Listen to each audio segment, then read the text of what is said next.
Hello, everyone.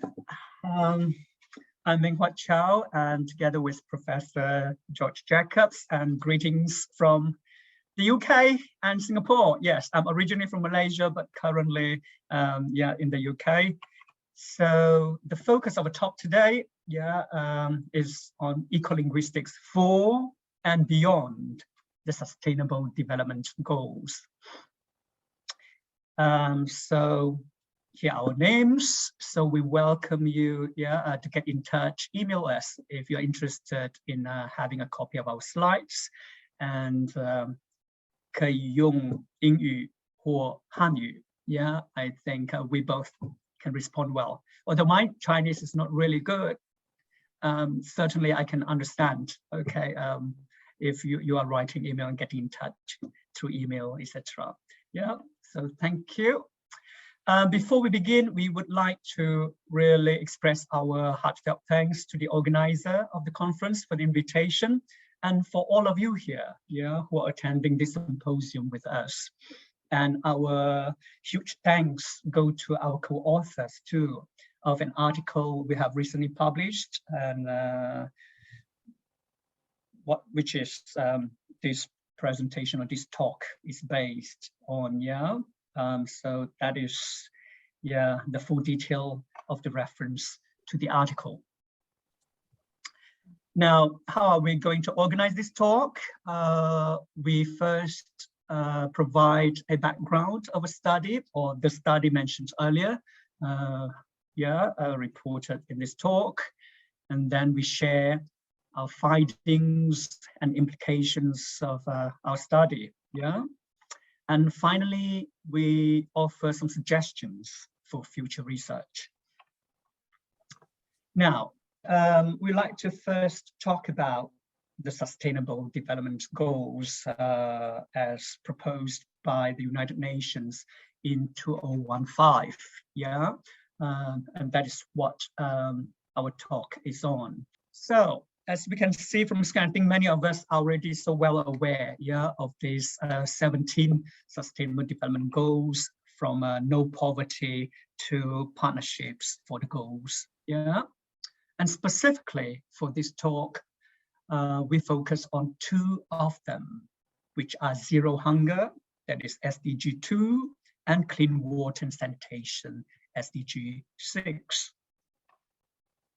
Now, in 2019, as we all know, we witnessed this COVID-19 pandemic. And at that time, it seemed the pandemic was receiving much more media attention than the three long established deadly health situations, which are the lack of food, clean water, and sanitation. So we're interested in finding out how the media paid their attention to these issues we are concerned with. So we collected articles from 4 leading newspapers. They are the New Straits Times from Malaysia, the Straits Times from Singapore, the Guardian from the UK, and the New York Times from the US. We chose them partly because both Prof. Jacobs and I, Prof. Jacob living in Singapore, while I live in Malaysia, and the 2 other newspapers are very well-known newspapers, and all these newspapers are accessible online. So we we used computer tools to verify, our initial idea about media attention, why the media seem to be paying apparently much more attention to the COVID-19 pandemic than basic human needs, issues of basic human needs. Now, we asked 2 questions in our study. The first of which is, what is the relative balance of media attention to the problems? That's on the one hand of extreme scarcity of food and lack of clean water and sanitation, and on the other hand of the COVID-19 pandemic outbreak. And the second question we're interested in was, what are possible explanations for any imbalances? For the first research question, media attention was operationalized, in our study by examining the number of newspaper articles with a focus on the issues, which are, as mentioned earlier, critically inadequate access to food, water, and sanitation versus the COVID-19 pandemic. And we developed a web crawler program to collect articles from the 4 newspapers.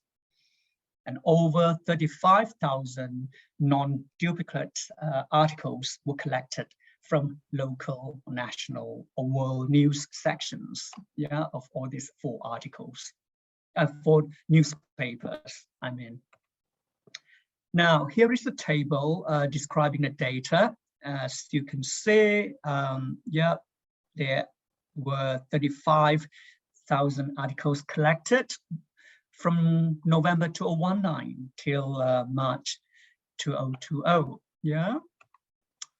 Now, with the help of the regular expressions package in Python, the newspaper articles with words and phrases associated with extreme scarcity of food, clean water, and sanitation, or the COVID-19 pandemic, were identified.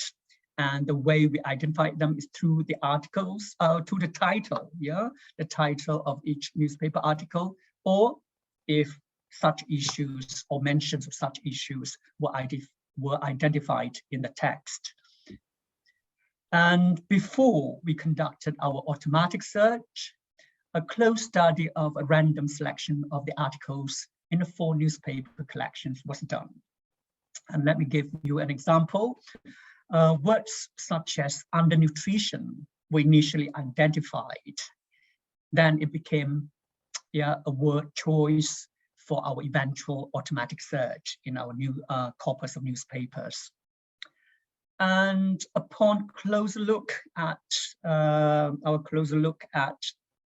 texts, we also came across spelling variants such as undernutrition with a hyphen, or synonyms such as malnutrition.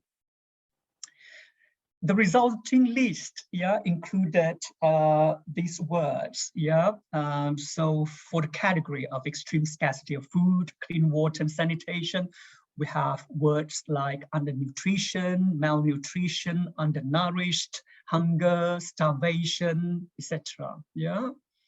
As for COVID-19 pandemic, for this category, we came across words like coronavirus, COVID-19, and the various spellings of it. We must note here that the kind of scarcity of food, water, and sanitation considered in our study is the kind of extreme scarcity, which for years and years has regularly led to stunting and millions of deaths. That is, years before the world became aware of this pandemic of COVID-19. And we did further manual analysis after the automatic analysis.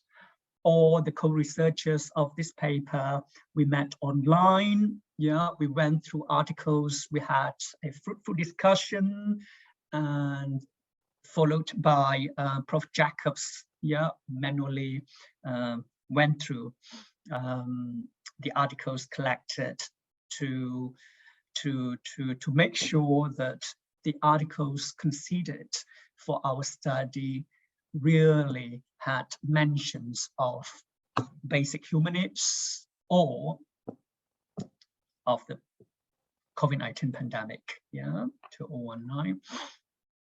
Now, excuse me, after both automatic and manual analysis were performed, 3 categories of articles were identified. Category 1 consists of articles which mentioned severe inadequacy of food, water, and sanitation. Category 2 contains articles with mentions of the COVID-19 pandemic. And we also came across articles that contained mentions of both, severe shortage of food, clean water, and sanitation, and the COVID-19 pandemic. And we created a 3rd category for this group of articles. And a total of over 9,000 articles, or over a quarter of the whole collection of news articles, were placed in one of these three categories. The results are presented in our next slide in table 2. Yeah, it looks, yeah, I'm sure, okay, it doesn't really look audience friendly. And that is another way of us sending the message that please go and have a look at our article, yeah, published in the Journal of World Languages, yeah. And we welcome questions after you have gone through the article. Feel free to get in touch, as we have mentioned earlier. Now, to just summarize, okay, the major results we had. Of all the articles considered, yeah, less than 0.5%, yeah, fit into category 1, basic human needs, yeah, we call it here, which refers to, as we have said, extreme scarcity of food, clean water and sanitation. And surprisingly or not surprisingly, about 99% of all the articles identified, yeah, were about the COVID-19 pandemic. And less than 0.3% were about articles which contain mention of both basic human needs and the COVID-19 pandemic. So what did the results mean to us? For us, we would like to argue that the skewed distribution of this media coverage really reflects a crisis of responsibility and values. And we might need to do something about it. But before we go on to talk about all those, now let me welcome Prof. Jacobs, yeah, to guide us through what we found from our attempt to answer research question 2. Prof. Jacobs, please. Thank you, Dr. Chau. So we took the results of research question 1 and we sent them to 30 professionals, either who work in journalism or in media studies, and we asked them for their feedback. Unfortunately, only 8 of them responded, but they had some very useful responses. Next slide, please.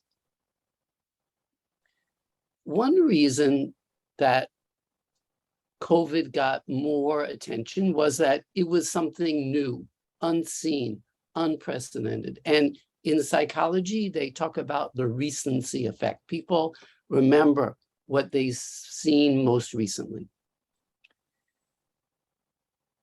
One respondent did say, well, actually, zoonotic diseases, and most people think that COVID is a zoonotic disease, aren't really new, and that there have been zoonotic diseases spread from humans to other animals or from other animals to humans for a long time.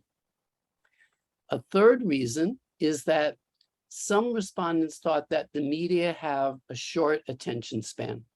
So they just take what is the big story right now. Next, please. And media likes short-term things, problems that are here today in the headlines now, but go away. And at the time, people thought that COVID might be like that. We'll get a vaccine, we'll get a treatment, and then no more COVID. Didn't work out that way. But whereas poverty, poverty has been with us for so long, and it needs a long-term solution. It needs work over decades, even centuries, to eliminate. In the media, they have an expression: if it bleeds, it leads. In other words, if you can see people dying, you get graphic photos, that's going to be on the front page. And at the time, COVID was bleeding. Then maybe the most profound explanation is that it had to do with race class, and geopolitical biases. Let's take class. It was the poor people, very poor people, dying from hunger, from lack of clean water, from lack of sanitation. But everybody, including rich people, presidents, kings, queens, were getting COVID. Next slide, please. And then a seventh potential explanation is that some people thought that dealing with the poverty issues is just too hot a topic for the media. They like things that can be solved by high technology. Next, please. So some of the implications of our findings. Number one, as you saw, we did this study, we finished the study in 2020. It wasn't published until last month. So, wow, that's slow. So we need to look for ways to speed things up because this is important news. What's in this study, something needs to be changed. But how can people change if they don't know about the problem? So we do have some resources already. We have pre-publication, which I think most of you are aware of. Also, we can reach out, share our findings with the popular media, like social media, other online publications. And B, if we want our research to be widely read, widely known about, we have to write and present in ways that are understandable to the public. Unfortunately, most of what us academics write isn't understandable by most people. And most of us work at universities, so we have a lot of connections to schools of education, to professors in other subjects. We can easily meet them, talk to them, share our results, and talk to them about how they, in turn, can share these results in their courses. Next slide, please. Another good way to share our findings, and we're not just talking about this study, but we're talking about ecolinguistics in general, is to work with NGOs that are focusing on the kind of issues involved in our studies. Here's an example. Just 1 hour by boat from Singapore, where I live, is the island, the Indonesian island of Bintan. And they've got sanitation problems. Children die there because of feces that is not properly treated. So there's an NGO there. It's called Safe Water Gardens. And they have developed inexpensive, easy to install, long-lasting water treatment system that can be used in the rural areas in Bintan and around Indonesia and other countries too. So this NGO arranges for students and others from nearby places to go to Bintan. And I've gone a few times, and during the pandemic, we had the trips, we had virtual trips, and you can see in the next slide what Safe Water Gardens are. So there are some local children, but also children from Singapore, from an international school in Singapore, from polytechnics in Singapore who came to Bintan, and that's one of the Safe Water Gardens that they installed. Next, please. I think one concept that can be very useful is this idea of intersectionality. And it's something we believe that people in ecolinguistics really need to know about and use intersectionality. So let me just give you two examples. We know that literacy is very important, and China has done a great job of tackling literacy, but still it's a problem in other countries. Now, when children and other people learn to read, what are they going to read? Why don't we combine overcoming literacy and learning about the SDGs? So that way, more people can read and more people know about the SDGs if they read about the SDGs as they're learning to read. A second example of intersectionality that you might want to consider is that we know that meat consumption is bad in so many ways. Of course, it's very cruel to the animals who are imprisoned and slaughtered at a young age for the meat. But meat production is also bad in so many other ways that affect the SDGs, such as hunger, because so much water, so much plant food is used to feed the animals who we later kill. It's such an inefficient use of resources. So if we're kind to the animals, we're also providing more food and water for the humans who don't have enough. Next slide, please.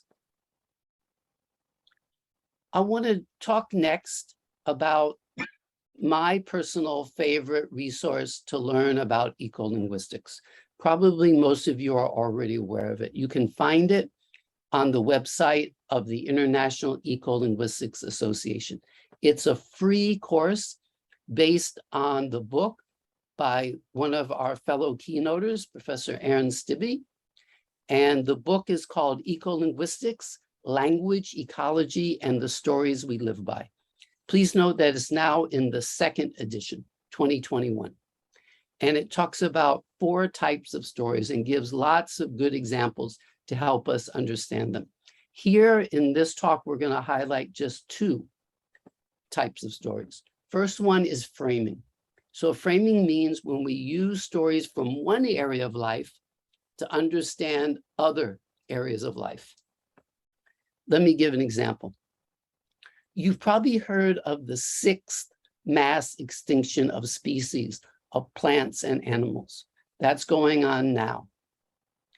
Some people frame it as the species that are going extinct, they're just insignificant curiosities, which humans will now view from the convenience of our laptops, rather than humans suffering the inconvenience of traveling to view them in person. Let me give you an example. In Malaysia, there are the Malayan tigers. Those tigers went extinct in Singapore 90 years ago, but there are only about 150 left in Malaysia. So later this month, I'm going there on a project to help them.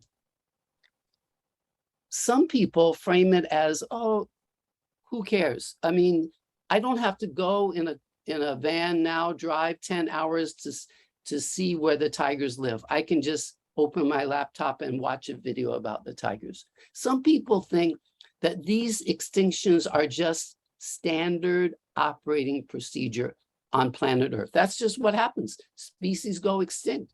What's the big deal? Next slide.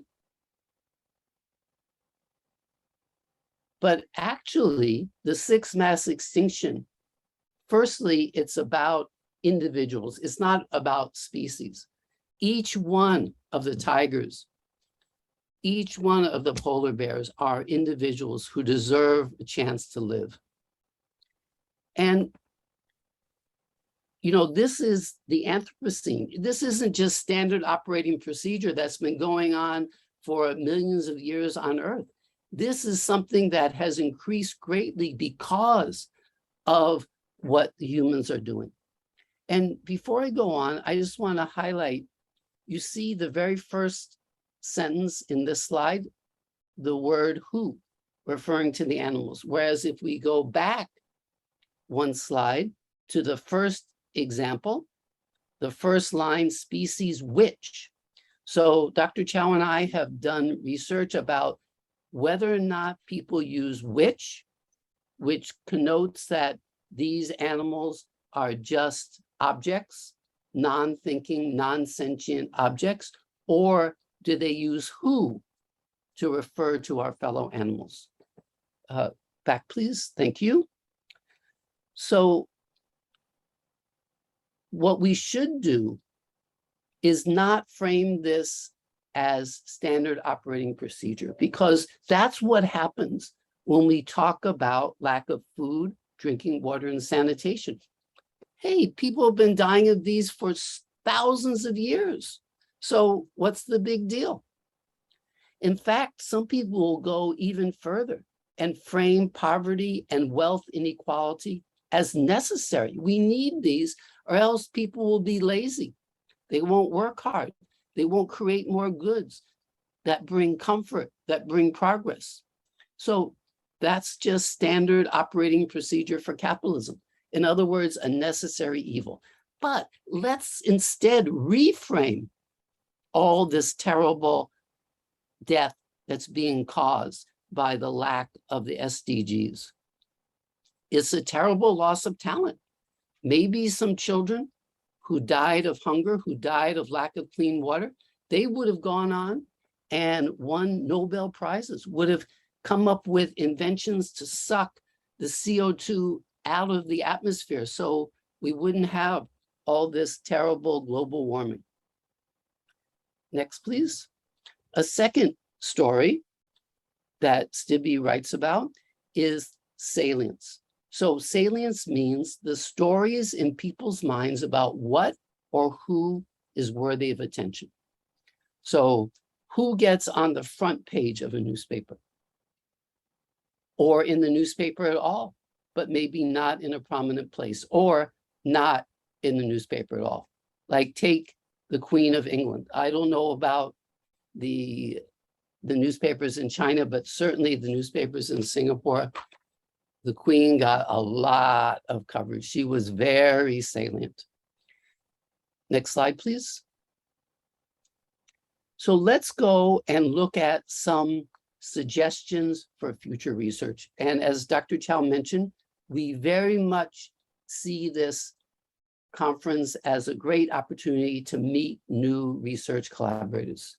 Dr. Chau, please. Prof. Jacobs. Right, so here are some suggestions of future research, and I'm sure that, and we welcome, more suggestions from members of the audience by the end of our talk today, So one of the suggestions would be about the coverage of other SDGs. As we have seen in our study earlier, we focused only on SDGs 2 and 6. So there are many others. There are 17 in total. So it would be really useful to know how the media pay attention, or how much or to what extent they pay attention to different areas or goals of SDGs, or SDGs, Right, moving on to the next suggestion. Now, as we have seen, our current study focused on the salience of issues. So we suggest that future research pay attention to the language used in articles about COVID versus in articles about hunger, clean water, and sanitation. A fellow keynote speaker in this symposium, Robert Poole, recently published an excellent book on corpus-assisted ecolinguistics. Now, this book combines concepts, principles, and techniques in ecolinguistics and corpus-assisted discourse study to answer some important questions about the interplay and relation between language and ecology. I would definitely say that is a must-read, and then, just recently as well, Prof. Jacobs and I edited a special issue of the Journal of World Languages on practical applications of ecolinguistics. There are at least 2 articles which are corpus-based and focus on language used in the press. And one of the topics addressed, if I remember correctly, is about recycling. So those are the articles that they will give quite good ideas about how we as ecolinguists, we focus on language used and to identify the ideologies, as represented or conveyed or in the press. A third suggestion we have would be about this question: are there media that give more coverage to hunger, clean water, and sanitation versus COVID? I think so far in ecolinguistics, it's quite well known that researchers tend to condemn, or project quite a negative idea about what has not been done. I think it is also time for us to focus on the positive aspects of things that have actually been done. But of course, due to the one small study we had, and that's why we put it in this section, we call it future research. So we're hoping that more research could be, or more research for more future research efforts can be geared towards looking at all the positive things that the media have done well. Moving on to a next suggestion.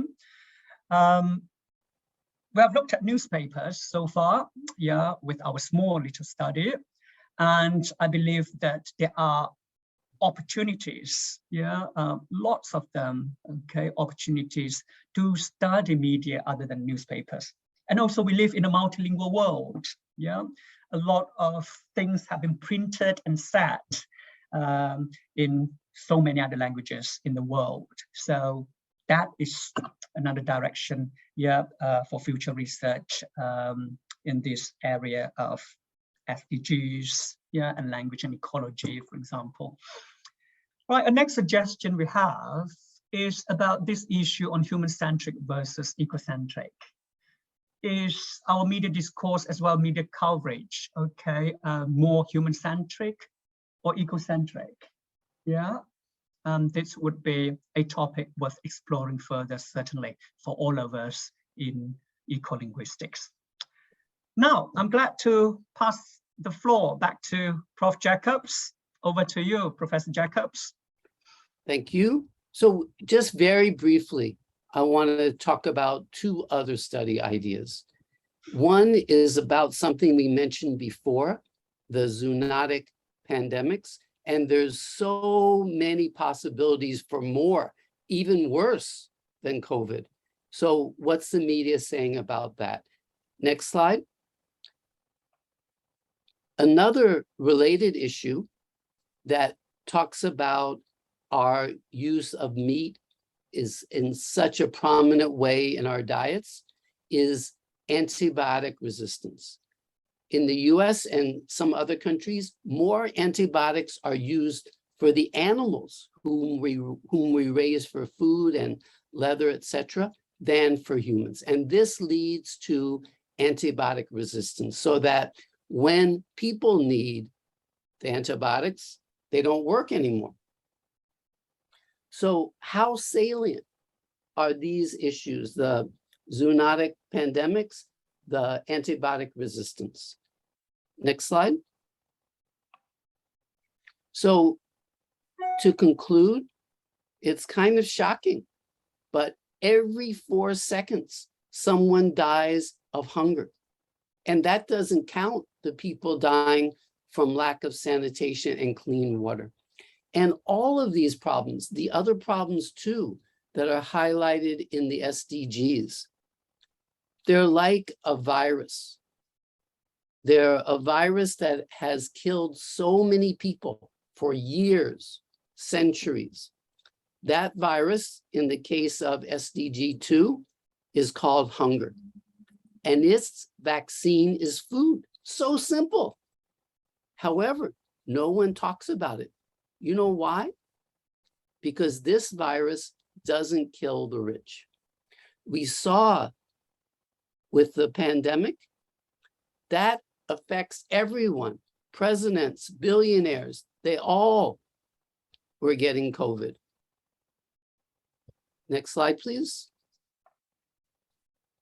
So normally we have questions and answers, and we're going to have them with this presentation too, but we want to ask you some questions because we're very curious about what you think.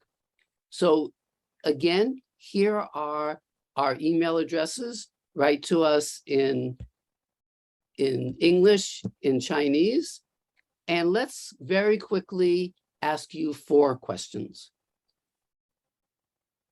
Question 1, if you had done a study similar to ours, but using different newspapers or different media, such as TikTok, would you have obtained similar or the same results?